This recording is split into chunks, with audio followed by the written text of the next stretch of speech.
सो कैसे and guys my name is Somwankar. मैं जो triple IT Jabalpur graduate and current as engineer. So आज की जो वीडियो है गाइस मैं आपको एनआईटी उत्तराखंड के आपको फिजिकल रिपोर्टिंग का बताऊंगा। तो आपको ए टू जेड सारी डिटेल्स दूंगा फिजिकल रिपोर्टिंग की एनआईटी उत्तराखंड की। ठीक है, आपको जो फिजिकल रिपोर्टिंग कब करनी है, कैसे करनी है, ठीक है, कौन से तारीख को करनी है, आपको क्लासेस कब से शुरू होंगे, ओरिएंटेशन कब से रहेगा, ठीक है, एंड उसके अलावा आपको डॉक्यूमेंट्स कौन से लाने फिजिकल रिपोर्टिंग का, तो सब ए टू जेड में इस वीडियो बताऊंगा। तो पूरा वीडियो एंड तक के देखिए। ठीक है, सो सबसे पहले कांग्रेट्स आपको जो एनआईटी उत्तराखंड मिल गया है फॉर एक्सवाइजेड ब्रांचेस। ठीक है, एंड डॉक्टर पंकज कुमार पाल जो हमारे कॉन्टैक्ट पर्सन है फॉर एडमिशन, तो आप जो इनको आइदर थ्रू ईमेल और आप मुझको जो है फोन नंबर के थ्रू आप जो इनको कांटेक्ट कर सकते हो। ठीक है, अगर आपके कुछ क्वेरीज रही जेन्युइन एडमिशन रिलेटेड तो। ठीक है, एंड 10 से 5 बजे के बीच में करना, ऐसा नहीं कि जो आपको रात वगैरह को उनको कॉल करो, है ना। सो या देन बढ़ते गए जाके। सो ये जो गाइस हमारी ऑफिशियल वेबसाइट है एनआईटी उत्तराखंड की। ठीक है, सो इसी के थ्रू जो मैं आपकी सारी डिटेल्स बता रहा हूँ एडमिशन की। ठीक है, बीटेक वगैरह वालों की, अंडर ग्रेजुएट की। ठीक है, सो ये जो गाइस हमारा ऑफिशियल डॉक्यूमेंट है एनआईटी उत्तराखंड की तरफ से, तो इसी के थ्रू मैं आपको सब समझा रहा हूँ। ठीक है, सबसे पहले for all candidates who got seat in basically NIT Uttarakhand, ठीक है, थ्रू जोसा और सीएसएबी। ठीक है, बीटेक वालों के लिए बता रहा हूँ आपको 2025-26 लेटेस्ट बैच के लिए। ठीक है, सो यहाँ पे आप देखो जो आपकी रिपोर्टिंग डेट रहेगी, सबसे पहले फिजिकल रिपोर्टिंग डेट में बता रहा हूँ आपको। सो 20 अगस्त से 23 अगस्त के जो आपको फिजिकल रिपोर्टिंग करनी है। ठीक है, सो मार्क योर कैलेंडर्स, 20 अगस्त से लेकर 23 अगस्त के आपको जो फिजिकल रिपोर्टिंग करनी है एनआईटी उत्तराखंड में, नहीं तो आपके एडमिशन कैंसिल भी हो सकते हैं। ठीक है, आपको जो 10:30 AM to 5 PM के बीच में आपको फिजिकल रिपोर्टिंग करनी है। ठीक है, और वेन्यू जो है आपका कॉन्फ्रेंस रूम रहेगा NIT Srinagar campus at Srinagar Garhwal district Pauri Garhwal Uttarakhand. ठीक है, सो यहाँ पे आप देखो हमारा जो NIT Uttarakhand Srinagar campus basically क्या है, हमारा जो कैंपस है श्रीनगर से रन हो रहा है, राइट। सो वो श्रीनगर के कैंपस में जो आपको जाना पड़ेगा फिजिकल रिपोर्टिंग का। ठीक है, देन उसके अलावा यहाँ पे देखो the commencement of academic classes will be expected from 25 अगस्त 2025। ठीक है, सो आप मान के चलो कि 25 अगस्त से आपके क्लासेस भी शुरू हो जाएगा और इसके पहले आपको फिजिकल रिपोर्टिंग ओरिएंटेशन सब खत्म हो जाएगा। ठीक है, then participation physical reporting is mandatory. ठीक है, कैसा शेड्यूल रहेगा ये आपको मैंने आपको यही बता दिया। ठीक है, 20 से 23 में आपको कोई भी बीटेक ब्रांच में ले हो। ठीक है, यहाँ पे कुछ स्पेसिफिक तो आपको नहीं दे रखा है कि कौन से तारीख को करना है, तो आप कोई भी ब्रांच में आपको 20 से 23 के बच्चों को जो फिजिकल रिपोर्टिंग करनी है। ठीक है, देन उसके लिए यहाँ पे आप देखो documents required at the time of physical reporting admission. ठीक है, so each candidate is mandatorily required to attach the following document certificates along with fully duly signed admission form for BTech program. ठीक है, in Annexure 1 and bring all the documents in original form with one set of self-attested documents and all the forms along with fee receipt of the institute balance fee payment. ठीक है, कहने का क्या तात्पर्य है, ठीक है, ये जो भी आपको डॉक्यूमेंट्स बता रहा हूँ ये आपको ओरिजिनल फॉर्मेट में लाना है। इसके अलावा इनकी जेरोक्स कॉपी या फोटो कॉपी लानी है। ठीक है, आप 4 से 5 जेरोक्स कॉपी ला लेना, ये जो मैं आपको डॉक्यूमेंट्स बता रहा हूँ। ठीक है, आपको यहाँ पे जो एक दे रखा है बट आप जो है 4 से 5 ठीक है, क्यों आपको जो कई स्कॉलरशिप में या इधर उधर आपके सारे डॉक्यूमेंट्स लगी जाते हैं। ठीक है, सो इनकी सारे जेरोक्स कॉपी ला लेना। ठीक है, एंड उसके लिए यहाँ पे एक चीज बोल रखी है कि आपको जो है रिसिप्ट वगैरह भी लानी है, जो भी आपने जोसा में पे करा है, सीएसए में पे करा है या फिर बैलेंस भी आपने पेमेंट करी, उसकी सारे रिसिप्ट भी आपको लाना है। ठीक है, प्रिंट करके। सो सबसे पहले जो आपको duly signed admission form for BTech, ठीक है, जो कि आपका एनेक्सर 1 में अवेलेबल है। ये मैं आपको annexure end of the video में बता दूं कि कौन सा बेसिकली आपको एडमिशन फॉर्म आपको लाना है। ठीक है, then second basically 1 copy of duly filled BTech first year admission process sheet and related undertakings and bank account opening certificate, provisional admission letter and undertaking form late submission for required documents if applicable. All sample formats are attached with this PDF. ठीक है, सो ये सारे formats आपको PDF है। कौन से आपको जो है कौन सा अंडरटेकिंग, ठीक है, जो भी अंडरटेकिंग्स रहेंगे, आईडी कार्ड का form, bank account opening certificate, provisional admission letter, ठीक है, ये सब जो आपके फॉर लेट सबमिशन, ठीक है, लेट सबमिशन वालों के लिए ये सारे जो है आपके डॉक्यूमेंट्स अवेलेबल रहेंगे। इसका फॉर्मेट मैं आपको बताता हूँ एंड ऑफ द वीडियो में। ठीक है, सो यहाँ पर देखो प्रोविजनल सीट अलॉटमेंट लेटर, ठीक है, और फाइनली अलॉटेड सीट इन जोसा और सीएसएबी। ठीक है, सो आपको जोसा सीएसएबी जहाँ पे भी आपको अलॉट होगी एनआईटी उत्तराखंड, ठीक है, सो वहीं पे जो आपको डाउनलोड का ऑप्शन होगा, ठीक है, सीट अलॉटमेंट लेटर का, तो वहीं से आप सीट अलॉटमेंट लेटर आप डाउनलोड कर लेना। ठीक है, देन उसके लिए आपको ओरिजिनल आधार कार्ड लानी है, फोटो आईडी प्रूफ लानी है as per government of India norms. Passport of the candidate has passed passport if the candidate has passed the qualifying examination from outside India. This is required for determining the country from where it is eligible. ठीक है, सो आप Indian national हो तो आपको जो आधार card, ठीक है, या फिर आपका पैन कार्ड, लाइसेंस, पासपोर्ट, ये सब आप ला सकते हो। ऑल द सेफर से आप आधार कार्ड ला लो। ठीक है, एंड अगर आप बेसिकली इंटरनेशनल स्टूडेंट हो, ठीक है, तो आप जो है आपको पासपोर्ट लाना पड़ेगा to basically like know which country from your basically आपने जो एग्जाम दिया और कौन से कंट्री से आप एलिजिबल थे। ठीक है, देन उसके अलावा 5th पॉइंट आपका admit card and score card of JW. ठीक है, सो जेडब्ल्यू का एडमिट कार्ड और स्कोर कार्ड आपको लाना है। ठीक है, 6th पॉइंट आपका 10th क्लास की आपकी मार्कशीट और सर्टिफिकेट। ठीक है, ये किस लिए लानी पड़ती है, डेट ऑफ बर्थ और नाम बेसिकली मैच करने के लिए। ठीक है, अगर आपका मैच नहीं कर रहा है तो बेसिकली आपको और एक उसका बेसिकली अंडरटेकिंग देनी पड़ेगी। ठीक है, सो ध्यान रखना 10th की आपकी जो है मार्कशीट और पासिंग सर्टिफिकेट लाना पड़ेगा। इसके अलावा अगर आपका एडमिट कार्ड है तो वो भी आप ला लेना ऑन द सेफर साइड। ठीक है, देन उसके अलावा क्लास 12th की मार्कशीट एंड सर्टिफिकेट लानी पड़ेगी, ठीक है, लाइक क्लास 12 का जो आपको लाइक मार्कशीट हो गया, आपके पासिंग सर्टिफिकेट हो गया, ठीक है, वो आपको लानी पड़ेगी इन ऑर्डर टू वेरीफाई कि आप जो है क्वालिफाई कर चुके हैं एग्जामिनेशन, ठीक है। इसके अलावा अगर आपके पास एडमिट कार्ड है तो वो भी आप ला लेना ऑन द सेफर साइड, ठीक है। उसके अलावा आज आपका कैटेगरी सर्टिफिकेट, ठीक है, अगर आप SC ST OBC फिर आपको जनरल EWS PWD कैंडिडेट हो तो आपका जो भी सेंट्रल गवर्नमेंट फॉर्मेट होता है उसी के थ्रू जो आपको सारे कैटेगरी सर्टिफिकेट लाने पड़ेंगे, ठीक है। बेसिकली जो भी आपके जोसा CSC में वैलिड थे ना फॉर्मेट, वही आपको जो है वही सर्टिफिकेट आपको लाने हैं फिजिकल रिपोर्टिंग के, ठीक है। एक चीज यहाँ पे आप ध्यान रखो, यहाँ पे बहुत सारी चीजें दे रखे हैं, ठीक है। सो पर्सन विद डिसेबिलिटी अगर है तो आपको जो है लाइक एक मेडिकल बोर्ड के थ्रू जो आपको एक बेसिकली आपको वो लाना पड़ेगा सर्टिफिकेट, ठीक है। जो भी आपका जोसा CSC में वैलिड था ना सर्टिफिकेट वही आपको लाना है, ठीक है। Then in case of OBC और general EWS category the certificate must be issued after 1st April 2025 and must have validity, ठीक है। सो लेटेस्ट 2 अप्रैल के बाद वाला जो भी आपका सर्टिफिकेट रहेगा ना वो आपको लाना है, ठीक है। एंड आपका ध्यान रखना ये आपका सर्टिफिकेट आपका लाइक वैलिड होना चाहिए, ठीक है, ऐसा नहीं कि आप कुछ फर्जी वगैरह ला रहे हो, ठीक है। थर्ड जो आपका कास्ट सर्टिफिकेट रहेगा SC ST OBC जो कि महाराष्ट्र से, ठीक है, बहुत इंपॉर्टेंट चीज जो मैंने महाराष्ट्र स्टेट से है ना, ठीक है, ये पॉइंट में क्या समझा रखा है, ठीक है। महाराष्ट्र स्टेट में क्या होता है कि एक्चुअली उनकी स्टेट की भी आपकी कास्ट सर्टिफिकेट होती है, ठीक है। तो अगर आपके पास लाइक स्टेट की कास्ट सर्टिफिकेट है, ठीक है, तो आपको जो कास्ट वैलिडिटी होती है उसकी, तो आपको कास्ट वैलिडिटी लानी पड़ेगी, ठीक है। सो आपका जो बेसिकली जोसा CSC में आपने जो कास्ट सर्टिफिकेट दिया वो सेंट्रल गवर्नमेंट फॉर्मेट है, वो तो वैलिड है ही, उससे कास्ट वैलिडिटी भी आपको लगेंगे, वो आपको लाना पड़ेगा, ठीक है। देन उसके अलावा अगर आप ST कैटेगरी के हो तो आपको तमिलनाडु स्टेट से अगर आप ST कैटेगरी हो तो आपको जो है कंसर्न रेवेन्यू डिविजनल ऑफिसर जो आपको इशू करा के लाना पड़ेगा वो आपका कैटेगरी सर्टिफिकेट, ठीक है। सो ये सारे पॉइंट्स आप ध्यान रखना, ठीक है, कैटेगरी सर्टिफिकेट में, ठीक है। देन इसके अलावा यहाँ पे आप देखो proof of payment of seat acceptance fee, ठीक है, और partial admission fee for basically जिनको जो भी जोसा या CSC में अलॉट हुई है, ठीक है। सो यहाँ पे आप देखो जिन्होंने भी सीट लाइक जोसा या CSC में जहाँ पे भी उनको सीट मिली होगी तो आपने लाइक पेमेंट भरी होगी, ठीक है, सीट एक्सेप्टेंस फी भरी होगी आपने, ठीक है। कौन सी बेसिकली आपका 30,000 भरी होगी आपने SSC PWD कैंडिडेट है और आपने 70,000 भरी होगी अगर आप जनरल OBC EWS कैंडिडेट हो, तो उनका जो है जो भी आपने पेमेंट कर रखा है या उसके अलावा जो भी आपने फीस भर रखी है उसकी जो आपकी पार्शियल एडमिशन फी की जो भी आपने फीस भर रखी है वो फी की रिसिप्ट आपको लानी पड़ेगी, ठीक है। देन उसके अलावा आप देखो payment of balance institute fee and hostel fee, ठीक है, जो भी आप SBI कलेक्टेड पोर्टल है मैं आपको समझाता हूँ कि आपको कैसे फी भरनी है, तो ये पोर्टल के थ्रू आपने जो भी फीस भरी होगी बैलेंस इंस्टीट्यूट फी या हॉस्टल फी उसकी भी आपको रिसिप्ट लानी पड़ेगी, ठीक है। Then transfer certificate, migration certificate और कैरेक्टर सर्टिफिकेट, ठीक है। सो जहां से भी आपने 11th और 12th पास आउट करा है जो भी स्कूल से या बेसिकली अपने कॉलेज से करा है तो वहां से जो आपको ये तीनों सर्टिफिकेट मिल जाएगा, कौन सा TC, माइग्रेशन सर्टिफिकेट और आपका कैरेक्टर सर्टिफिकेट, ठीक है। सी आपको लाना पड़ेगा, ठीक है। एंड ध्यान रखो यहाँ पे ओरिजिनल डॉक्यूमेंट आपको देना पड़ेगा, कॉलेज को सबमिट करना पड़ेगा हमेशा के लिए, तो आप इसकी एक कलर जेरोक्स या फिर स्कैन कॉपी आप रख लेना, अगर आपको कहीं भी और लग रही होगी तो आप उनको दे सकते हो, ठीक है। देन एडमिट कार्ड और proof of place of admission examination centre of the final examination for the candidates having senior secondary certificate from the national open school if applicable, this is required for determining the state of eligibility, ठीक है। अगर आपने open board से आपने दे रखा है 12th standard तो आपको जो है उसका एक लाइक एडमिट कार्ड या फिर एग्जामिनेशन सेंटर का प्रूफ लगेगा ताकि आपकी जो स्टेट ऑफ एलिजिबिलिटी वो लोग पता कर सके, ठीक है। देन मेडिकल सर्टिफिकेट जो आपका जो जोसा CSC का फॉर्मेट है ना वही है, ठीक है। Then 10 passport size colour photograph, ठीक है। सो 10 ला लेना आप कलर पासपोर्ट साइज फोटोग्राफ, ठीक है। और ये बैकग्राउंड वगैरह व्हाइट है, थोड़ा डिसेंट होना चाहिए, ठीक है। एंड उसके अलावा आप ध्यान रखो लेटेस्ट होना चाहिए, ठीक है, ये आप चीज़ ध्यान रखो। देन एंटी रैगिंग अंडरटेकिंग्स, ठीक है, ये जो हमारा एंटी रैगिंग की एक साइट है, ठीक है। सो ये मैं आपको समझा देता हूँ, ठीक है। सो ये एंटी रैगिंग की साइट है, सिंपली आपको जो है अंडरटेकिंग में जाके जो रजिस्टर करके आप जो है अपनी कॉलेज वगैरह सेलेक्ट कर सकते हो यूनिवर्सिटी में जाके। सो यहीं पे आपको सारी डिटेल्स आपको भर देना है, जैसे आप सारी डिटेल्स भरोगे, ठीक है, यहाँ पे जो आपको सबमिट फॉर्म करना है, ठीक है। सो ये पेरेंट और स्टूडेंट दोनों का होता है, तो ये जैसे आप भरोगे आपको एक ईमेल भी आ जाएगा और आपको जो इसको जैसे आप सबमिट करोगे इसको प्रिंट कर लेना, ठीक है, कंट्रोल P दबा के या फिर डाउनलोड का ऑप्शन होगा तो उसको डाउनलोड करके इनको दिखाना है, ठीक है। सो एक चीज यहाँ पे आप देखो एनेक्सर 2 में इसके कुछ डिटेल्स रखे, मैं यही आपको समझा देता हूँ, ठीक है। सो होता क्या है कि इसमें कुछ डिटेल्स मांगते हैं, ठीक है। सो ये कौन सा पेज पे दे रखा है, एनेक्सर 2 पे दे रखा है, ठीक है। सो ये मैं आपको समझा देता हूँ एनेक्सर के थ्रू, ठीक है।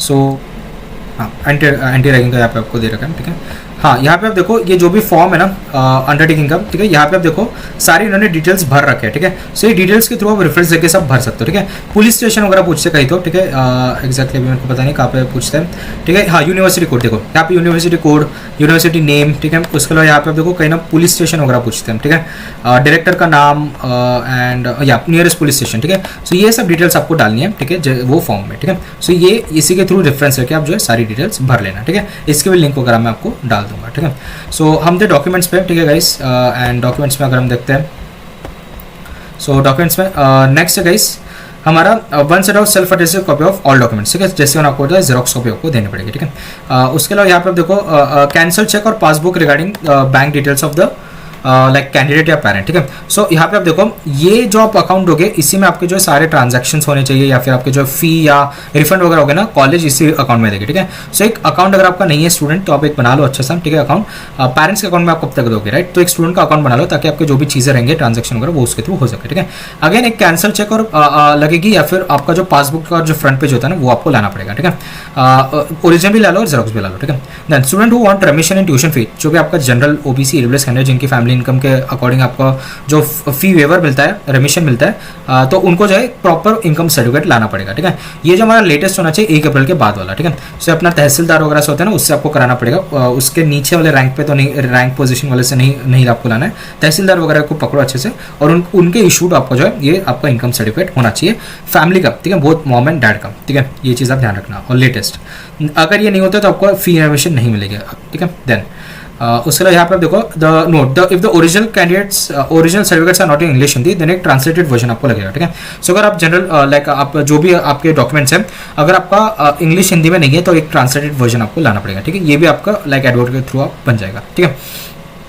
देन यहाँ पे देखो candidate is required to submit anti ragging undertakings online through anti ragging, ठीक है। सो ये जैसे आपको बताया यही मैं आपको दिखाना चाहता था तब, ठीक है। सो एंटी रैगिंग के पोर्टल पे जैसे आप जाओगे ना, ठीक है। सो यहाँ पे कुछ चीज़ें पूछते हैं, मैंने हालांकि ऑलरेडी सब आपको बता दिया, पुलिस स्टेशन वगैरह ये सब जो चीज़ें है, तो यहाँ पे वो सारे डिटेल्स दे रखे, ठीक है। यूनिवर्सिटी, ठीक है, आपके उत्तराखंड, ठीक है, कौन डायरेक्टर है, नंबर, ठीक है। उसके अलावा यहाँ पे आप देखो नियरेस्ट पुलिस स्टेशन कौन सा, ये सब यहाँ पे डिटेल्स दे रखी है एंटी रैगिंग को, ठीक है। ध्यान से भर के ला लेना इसको। स्टेप 2 जैसे आप सक्सेसफुल सबमिट करोगे इसका एक ईमेल आएगा आपके लाइक जो भी रजिस्टर्ड ईमेल आईडी होगी, ये आपको फॉरवर्ड करना पड़ेगा कौन से, ये 2 ईमेल आईडी पे, ठीक है। समझा क्या? जैसे आपने सबमिट करा, प्रिंट वगैरह निकाल लिया सब, ठीक है। फिर उसका इसका ईमेल आता है आपकी ईमेल आईडी पे, ठीक है, जो भी रजिस्टर्ड आईडी होगी वो आपको फॉरवर्ड करना है। कहाँ पे? ये 2 जो ईमेल आईडी मेंशन है इन पे आपको फॉरवर्ड करना है, ठीक है। इसका सैंपल फॉर्म जैसे मैंने ऑलरेडी आपको दिखा दिया एनेक्सर 3 में, ठीक है। How to reach NIT Uttarakhand, ये आप देख सकते हो कि आप कैसे जो है रीच कर सकते हो एनआईटी उत्तराखंड में, ठीक है। सो या देन कॉन्टैक्ट पर्सन, ये सारे आपके कॉन्टैक्ट डिटेल्स है, आप इनको जो कॉन्टैक्ट कर सकते हो। कुछ आपकी लाइक आपको क्वेरीज वगैरह होगी एडमिशन रिलेटेड तो, ठीक है। अभी बैलेंस फी आपको समझा देता हूँ कि आपको बैलेंस फी कितने और आपको कैसे पे करना है, ठीक है। सो बैलेंस इंस्टीट्यूट फी यहाँ पे आप देखो जो हमारे लेटेस्ट बैच है, तो अगर आप बीटेक में जो भी है, ठीक है। सो यहाँ पे आप देखो इंस्टीट्यूट फी यहाँ पे आप देखो जनरल ओबीसी ईडब्ल्यूएस कैंडिडेट वगैरह तो 1,01,143 रुपीज है आपकी इंस्टीट्यूट फी, ठीक है, इंक्लूडिंग लाइब्रेरी फी और सेमेस्टर फी। अगर आप एसएससी पीडब्ल्यूडी कैंडिडेट तो आपको 38,643 आपकी फीस है, ठीक है। अभी आपने जोसा में आप देखो अगर आप जनरल ओबीसी ईडब्ल्यूएस हो तो आपने 75,000 भर चुके हैं, ठीक है।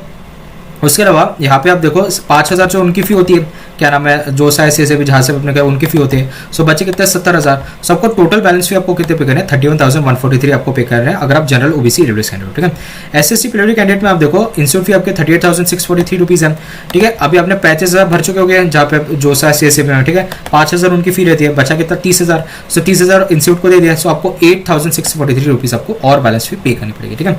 So in case of any variation in this amount candidate has to pay the difference amount, ठीक है। अगर आप ये कुछ भी वेरिएशन रहता है अमाउंट में बैलेंस फी में तो आपको जो उतना पे करना पड़ेगा at the time of physical reporting, ठीक है।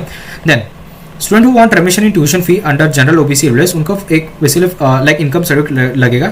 मैंने ऑलरेडी इनकम सर्टिफिकेट आपको यहाँ पे एज पॉइंट पे आपको समझा दिया है, तो वो आप जो है एक प्रॉपर लाइक इनकम सर्टिफिकेट आपको लाना पड़ेगा अगर आपको फी रेमिशन चाहिए तो, ठीक है। लेकिन ध्यान रखना जो भी फी रेमिशन चाहिए अभी आपको पूरा फी देना पड़ेगा, जो भी बैलेंस फी है वो आपको बाद में रिफंड कर दिया जाएगा, ठीक है।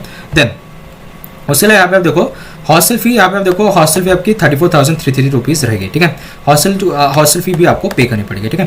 Then the balance institute fees and hostel fees, ठीक है। इफ अवेलिंग हॉस्टल, अगर आप हॉस्टल मैंडेटरी नहीं है, अगर आपको हॉस्टल नहीं चाहिए तो आप लाइक उसको लाइक डिस्कार्ड भी कर सकते हो, ठीक है। लेकिन अगर आप हॉस्टल ले रहे हो तो ये जो आपको ऑनलाइन भरना पड़ेगा SBI कलेक्टेड थ्रू, इसको मैं ओपन लिंक न्यू टाइप करता हूँ, ठीक है। सो जैसे ही आप जाओगे यहाँ पे आप देखो आपको BTech MTech first semester tuition fee आपको सिलेक्ट करनी है, ठीक है। अगर आप हॉस्टलर हो तो, अगर आप हॉस्टलर नहीं हो तो आपको BTech MTech first semester tuition fee only आपको डालना है, ठीक है। मैं आपको समझा देता हूँ, ठीक है। सो SBI पोर्टल है, आप सेकंड वाले लिंक पे चले गए, आप एनआईटी उत्तराखंड में पेमेंट कैटेगरी में आप क्या जाओगे, जहाँ पे आप देखो या बीटेक एमटेक फर्स्ट सेमेस्टर, अगर आप हॉस्टल ले रहे हो तो विद हॉस्टल, अगर आप हॉस्टल नहीं ले रहे हो तो विदाउट हॉस्टल, ठीक है। सो मैं हॉस्टल वाला सिलेक्ट करो। सो अगर आप हॉस्टल वाला सिलेक्ट करो, ठीक है। सो यहाँ पे सब अपनी डिटेल्स डाल देना। अभी फी अमाउंट कितना डालोगे, फी अमाउंट अगर आप like general OBC EWS candidate हो, ठीक है। सो आपकी लाइक फी कितनी होगी 31,143 आपकी इंस्टीट्यूट फीस है एंड आपकी हॉस्टल फीस 34,333 रुपीज़ आपको और देनी है, ठीक है। सो यहाँ पे जो है कुछ ऐसा स्पेसिफिक तो यहाँ पे हॉस्टल और लाइक वो मेंशन करा, तो आप ऐड करके यहाँ पे पूरी अमाउंट लिख देना, ठीक है। ये जो भी दो अमाउंट है इसको ऐड करके यहाँ पे लिख देना, और इस ये जैसे आप लाइक नेक्स्ट जाओगे आपको पेमेंट गेटवे पे ले जाएगा और आप पेमेंट करने के बाद उसकी रिसिप्ट भी वहाँ पे जनरेट हो जाएगी, ठीक है। ये सारे आपके स्टेप्स रहेंगे वहाँ पे, ठीक है। So again SSC periodic candidate, तो आपको जो भी फीस यहाँ पे दिख रही है ना बैलेंस फीस, तो इसको ऐड करके वहाँ पे आपको पे करनी पड़ेगी, ठीक है। उसके अलावा यहाँ पे आप देखो अगर आप हॉस्टलर नहीं हो तो आप हॉस्टल फीस आप स्किप कर सकते हो, ठीक है। देन अब fees in addition to the fees pay to JoSAA assessable, जैसे आपको बताया the fee covers institute fee for first semester only, ठीक है, that is odd semester. Candidate should see the details of fee structure on the institute website attach here with, ठीक है। Hostel facilities available to all newly admitted BTech students, ठीक है। उसके अलावा इसका annexure 2 भी मैं आपको एंड ऑफ द वीडियो में आपको समझाता हूँ, ठीक है। देन यहाँ पे देखो important notice, it is accepted to all candidates open bank account in SBI, all the transaction regarding refund scholarships etcetera will be perform by the institute to the students in the above mentioned SBI account only. Once hostel facilities availed, seat rent and electricity and water charges are non refundable, ठीक है। दो point यहाँ पे दे रखे हैं, अगर आपका SBI में अकाउंट नहीं तो आप SBI में अकाउंट खोल लो, इससे आपको क्या होगा जो भी रिफंड वगैरह रहेगा या जो भी ट्रांजेक्शन होगा वो इसके थ्रू हो जाएगा आपके, ठीक है। एंड उसके अलावा हॉस्टल फैसिलिटी अगर आपने अवेल कर चुके हो, ठीक है, तो ये नॉन रिफंडेबल रहेगा आपके, ठीक है, पैसे। रिफंड रूल्स याद देखो, रिफंड रूल्स इसमें बहुत बड़ी चीज़ बड़ी वीडियो बन जाएगी। अगर आपको रिफंड रूल्स जानना है तो आप जो इसका स्क्रीनशॉट ले लेना एंड वो भी चीज़, ये जो भी चीज़ें आप रिफंड के लिए आप अप्लाई कर सकते हो, ठीक है। देन ये सारे एनेक्सर्स पे आप आ जाते हो, ठीक है।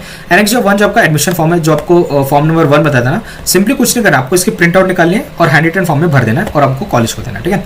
देन उसके अलावा यहाँ पे आप देखो एनेक्सर 2 जो है आपका क्या आता है, हाँ, BTech first year admission process sheet, ठीक है। सो बेसिकली ये भी आपको प्रिंट निकालनी है और जो भी आपके डॉक्यूमेंट्स हैं ना यहाँ पे टिक यस नो या टिक करके आप चल सकते हो, ठीक है। सो इसकी आपको प्रिंट निकालनी है और आपको भरना है, ठीक है।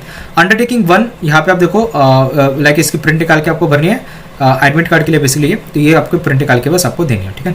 अंडरटेकिंग 2 अगेन आपको इसकी प्रिंट निकालनी है, भर के उनको देना है, ठीक है। अंडरटेकिंग 4 फॉर बेसिकली ये किसके लिए, जिनका family income basically more than less 1 lakh to 5 lakh के बीच में, उनके लिए अंडरटेकिंग 4 है, ठीक है।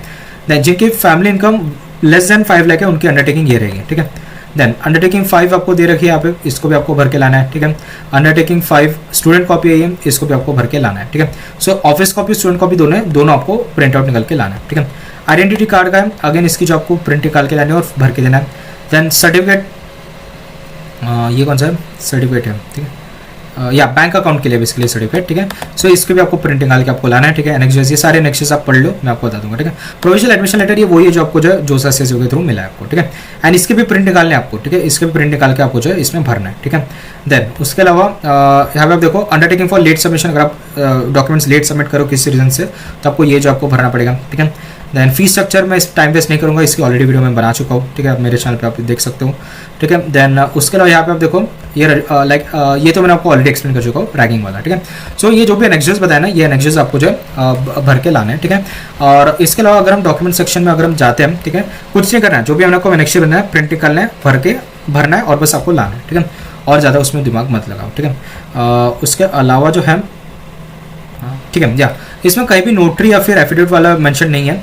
अगर कुछ भी एफिडेविट यहाँ पे आपको दिख रहा होगा जिसमें आपका नोटरी वाला लग रहा होगा तो कुछ नहीं करना, आपको जो है नोटरी वाला जो एफिडेविट होगा आपको सिंपली जो है एडवोकेट के पास जाना है, वो जो भी आपका एफिडेविट होगा वो बना के दे देगा 10 रुपये या 100 रुपये के स्टैम्प पेपर पे, ठीक है, अगर कहीं भी मेंशन होगा एफिडेविट का, ठीक है।